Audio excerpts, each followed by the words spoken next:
સુરેન્દ્રનગરના ધ્રાંગધ્રા તાલુકાના જેસડા ગામેથી નકલી એમબીબીએસ ડોક્ટર ઝડપાયો છે। સુરેન્દ્રનગર એસઓજી પોલીસે દરોડો પાડી મૂળ ઉત્તરાખંડના અને હાલ જેસડા ગામે રહેતો રવિન્દ્રનાથ ઉપેન્દ્રનાથ રોયને ઝડપી પાડ્યો છે। આરોપી પાસેથી તબીબી સારવાર માટે જરૂરી માન્ય ડિગ્રી કે લાયકાત ન હોવા છતાં લાંબા સમયથી ગેરકાયદે રીતે લોકોની સારવાર કરતો હોવાનું પોલીસ તપાસમાં બહાર આવ્યું છે।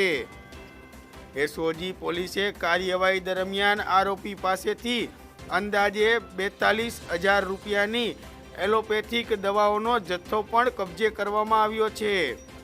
મહત્વની વાત તો એ છે કે આ જ નકલી એમબીબીએસ ડોક્ટર અગાઉ પણ એસઓજી પોલીસના હાથે ઝડપાઈ ચૂક્યો હોવાનું સામે આવ્યું છે। પોલીસની કાર્યવાહી બાદ ફરી એક વખત સવાલ ઉઠ્યા છે કે અગાઉ ઝડપાયા બાદ પણ આરોપી દ્વારા ફરી એ જ વિસ્તારમાં ગેરકાયદે તબીબી પ્રેક્ટિસ કેવી રીતે શરૂ કરવામાં આવી। ધ્રાંગધ્રા તાલુકાના જેસડા ગામમાં વારંવાર નકલી ડોક્ટરો સામે કાર્યવાહી થતી હોવા છતાંય કેટલાક નકલી ડોક્ટરો ફરીથી ગેરકાયદે પ્રેક્ટિસ શરૂ કરતા હોવાના પણ આક્ષેપ થયા છે।